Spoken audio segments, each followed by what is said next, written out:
In a violation of free speech rights, boycotting Israel could become illegal in the US. Proposed legislation in Congress would make it a crime for Americans to boycott Israel, even though that is their constitutionally protected right. For years, Congress has tried to pass laws that would criminalize a boycott of Israel, a top priority for the pro-Israel lobby and major donors to both Democrats and Republicans. These laws would make it illegal for Americans to refuse on political grounds to do business with Israel. They portray the Boycott, Divestment, Sanctions movement, or BDS, as a form of anti-Semitism. There's only one word for it: anti-Semitism. Let us call out the BDS movement for what it is.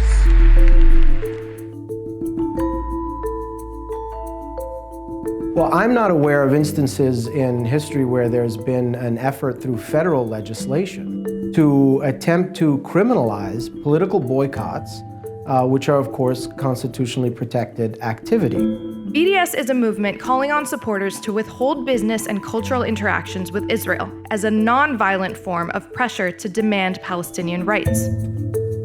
In early 2019, the previously introduced Combating BDS Act failed to advance in Congress. This bill would have given state and local governments the power to boycott any businesses that boycott Israel. It's also being pushed forward by the pro-Israel lobby and would work to legally strengthen already existing anti-BDS laws at the state level. This comes after Congress failed to pass the Israel Anti-Boycott Act as part of a spending bill before the end of its term in 2018. There's some powerful forces who just want to throw it into the bill and then force it through without fuller reflection from the body. Faz Shakir of the American Civil Liberties Union says the proposed legislation violates Americans' constitutionally protected freedom of speech. He believes many members of Congress are unaware of the constitutional implications of this legislation. The Israel Anti-Boycott Act proposes prohibiting boycotts against allies of the United States, specifically calling out boycotts against Israel. For the ACLU, that's a huge issue.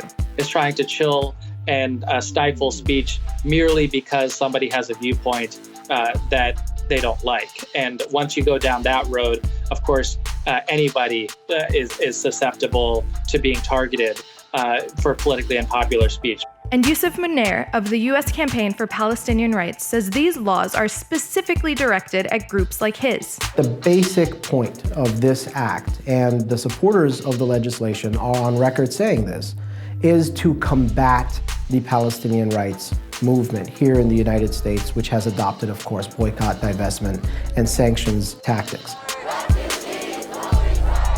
BDS has already scored some notable successes. Celebrities like Danny Glover and Naomi Klein have publicly called for boycott of Israel. I support BDS, and I've supported BDS since 2009. The question is, what do you do when a people under illegal occupation come together and chart out a way for the rest of the world to express their solidarity and support them? Even church groups like Presbyterian Church USA, the United Church of Christ, and others have announced divestment from Israel. Israel's supporters are seeking to shut down the movement as support grows for citizen action like BDS. Today, 26 states have passed anti-BDS laws, with 13 additional states considering similar measures as well. But in two separate court cases, federal judges in Kansas and Arizona ruled that state laws punishing individuals or companies for partaking in BDS were unconstitutional and violated free speech rights. Meanwhile, the Anti-Semitism Awareness Act would force the U.S. Department of Education to treat criticism of Israel as anti-Semitic harassment. In other words, a violation of the Civil Rights Act. The problem of legislating on it is you're casting too wide a net and you're suggesting activity is anti-Semitic that really isn't anti-Semitism. It's merely a difference of a point of view on a policy area. This would effectively stifle the speech of Palestinian rights advocacy groups like Munir's organization, and ironically would use anti-Semitism as grounds to silence even Jewish critics of Israel, like Jewish Voice for Peace and If Not Now. Here's Jewish academic Judith Butler of Jewish Voice for Peace on BDS.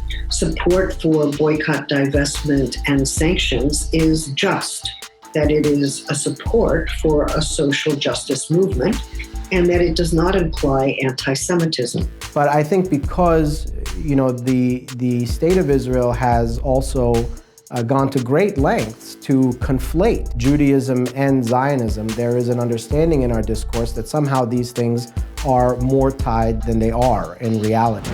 The First Amendment prevents Congress from making laws that limit free speech. And the ACLU has publicly criticized these pieces of legislation for undermining constitutional values. The legal fight is, of course, over whether you can impose a criminal fine or a civil fine merely because somebody has a viewpoint that you don't like. And the answer on that is obviously you cannot. So what happens if these pieces of legislation are passed and become law? Let's start with the Israel Anti-Boycott Act. This law is actually an amendment of the 1979 Export Administration Act, which prohibited U.S. citizens and companies from boycotting friendly nations. U.S. citizens would also be unable to request any information about companies that conduct business relations with Israel, and wouldn't even be allowed to notify the UN if it's unknowingly doing business with Israel. So the legal consequences are broad. It could be really anything. The things that I fear here is that a federal government passes Anti-Israel Boycott Act, and what may happen is that federal prosecutors throughout America now have new tools at their disposal to target protesters on this issue. Under this proposed law, both individuals and companies could face financial penalties for supporting EU or UN-backed boycotts of Israel, Israeli companies, and specifically those in the occupied West Bank. The point here is to intimidate rights activists for engaging in constitutionally protected activity by threatening them with the specter of criminalization and steep fines. Violations of the law could see U.S. citizens paying up to $250,000 in civil penalties. Willful violations of the law could see citizens fined up to $1 million. And then there's the Anti-Semitism Awareness Act, which the ACLU and other activist organizations have issued statements opposing.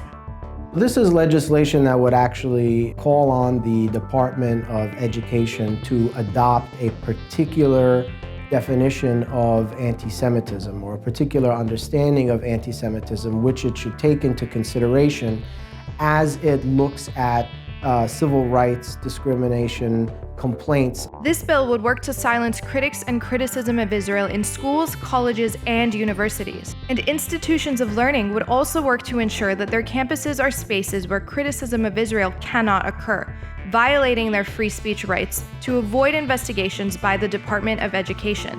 So a student protester who's on a listserv having a debate about Palestinian issues could easily be castigated for having engaged in anti-Semitism and then fear the wrath of a federal agency. This could result in numerous lawsuits and court cases in which activists and educational institutions sue the government for violations of their free speech and civil rights. And so what gets unleashed here is potentially prosecutors who use this power in very unfortunate ways. But the other ramification, as you well know, is that culturally it suggests something to all Americans about what will not be tolerated. And that is, of course, this chilling of speech that we worry gravely about. But despite the possibility of these pieces of legislation becoming law, 2 U.S. Congresswomen have stated their support for BDS. Ilhan Omar of Minnesota and Rashida Tlaib of Michigan have come out in support of BDS. Tlaib is saying she'll lead a congressional delegation to the occupied West Bank in 2019, and that would be a first. Menayer says this is a sign of changing times. When you look at public opinion, seeing a shift on this issue as well, and primarily the Republican base of white evangelicals being hyper supportive of Israel.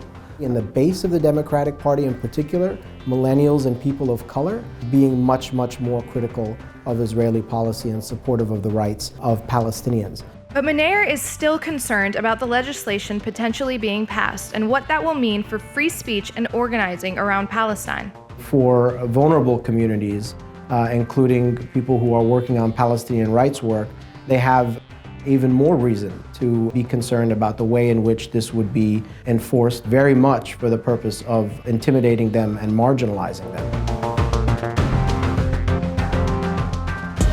Hey Hey guys, hope you enjoyed the video. Make sure you hit that subscribe button when you get a chance. Were you aware of all the different laws and bills that are fighting BDS? Let us know in the comments.